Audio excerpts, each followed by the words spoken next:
All right, today we're jumping into something, well, something a little different. It's a piece of experimental audio art that is as confusing as it is absolutely beautiful. It's called Retorno Transmuted, and we're going to try to make some sense of its strange, dreamlike world together. So right off the bat, you're hit with this phrase, a fractured dissociación maníaco of poesia flor. And if your first thought is, what does that even mean? You're asking the right question. But the goal here isn't to translate it, it's to feel it.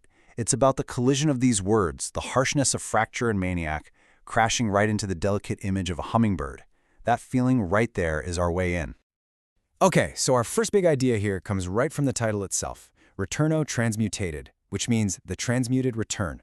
And this idea of transformation, of coming back as something entirely new, is the absolute heart of the piece. Now look at how they frame this transformation. The transmuted return of the dawn, still lost in the found sun.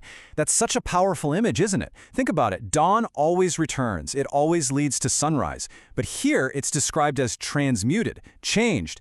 It doesn't just become the sun, it gets lost in it. It suggests that a cycle isn't always a perfect circle. Something is always lost, even when it comes back. And this just adds to that feeling of constant motion. Alguns vieram, outros foram. Some came, others went. It sounds so simple, almost stark, but it paints a picture of a world that's in constant flux. It's not a static place. It's defined by these comings and goings, by who's here and who's gone. So after all this movement, all this transformation and loss, the piece lands on this huge, haunting question. O que restou? What was left? It just hangs there, forcing you to wonder, after a cycle changes everything, what's actually left behind? And that tension leads us straight into our next theme, which has this incredible title, A Geometria da Fratura, the geometry of fracture. I mean, that's a contradiction right there, isn't it? How can something that's broken have a geometry? The piece tells you exactly where you are in this journey. We are in the últimos momentos de coherencia, the last moments of coherence. It's like that feeling right before everything falls apart. You can feel the tension building, you know the structure is about to break. And you can see that central conflict laid out so clearly here. On one side, you've got fracture, words like dissociation, maniacal, loss. And on the other, you have geometry, sacred, coherence, return. The entire work is living in that tug of war between these two ideas. It's asking if maybe, just maybe, there's a kind of hidden, even sacred order inside all the chaos. All of this builds to our third and final theme, and it's captured in this wonderfully weird phrase, Lilastica Apocalyptica.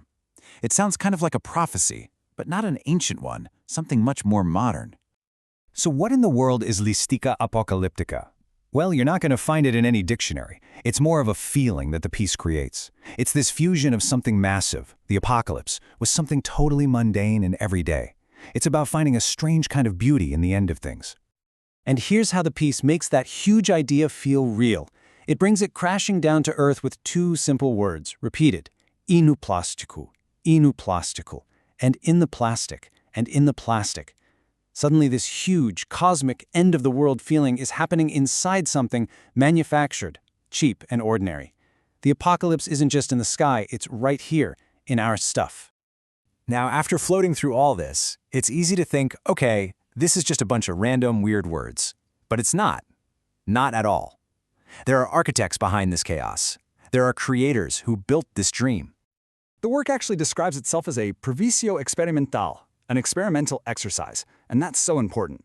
It's the artists telling us directly, hey, all this weirdness, it's on purpose. This is a carefully constructed exploration, a deliberate journey, not just sounds and words thrown at a wall. And here they are, the team that built this whole world. You've got Jorge Ribeiro on guitar and lyrics. He's the core, the foundation. Then there's Porek Sir, credited with the deriva do derradeiro, the drift of the very last. What a beautiful way to describe that final floating voice. And of course, Leo on musical production, who crafted the entire sonic atmosphere we've been lost in. So, in the end, we're kind of back where we started, but with a whole new way of looking at it. The piece leaves us with this one last thing to chew on. If the dawn gets lost in the sun, what does a return really mean? Is every comeback also a kind of disappearance? A transformation so total that the thing that comes back is never actually the same as the thing that left? That's the beautiful, unsettling question at the heart of it all.